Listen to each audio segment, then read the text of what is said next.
ایمان لائے۔ ہم ان پیغمبروں میں سے کسی میں کچھ فرق نہیں کرتے اور ہم اسی معبود واحد کے فرما بردار ہیں۔ پھر اگر یہ لوگ بھی اسی طرح ایمان لے آئیں جس طرح تم ایمان لے آئے ہو تو ہدایت یاب ہو جائیں، اور اگر منہ پھیر لیں اور نہ مانیں تو وہ تمہارے مخالف ہیں، اور ان کے مقابلے میں تمہیں اللہ کافی ہے، اور وہ سننے والا ہے، جاننے والا ہے۔ کہہ دو کہ ہم نے اللہ کا رنگ اختیار کر لیا ہے، اور اللہ سے بہتر رنگ کس کا ہو سکتا ہے، اور ہم اسی کی عبادت کرنے والے ہیں۔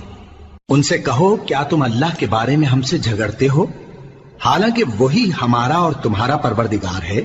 اور ہم کو ہمارے اعمال کا بدلہ ملے گا اور تم کو تمہارے اعمال کا، اور ہم خاص اسی کی عبادت کرنے والے ہیں۔ اے یہود و نصارا، کیا تم اس بات کے قائل ہو کہ ابراہیم اور اسماعیل اور اسحاق اور یعقوب اور ان کی اولاد یہودی یا عیسائی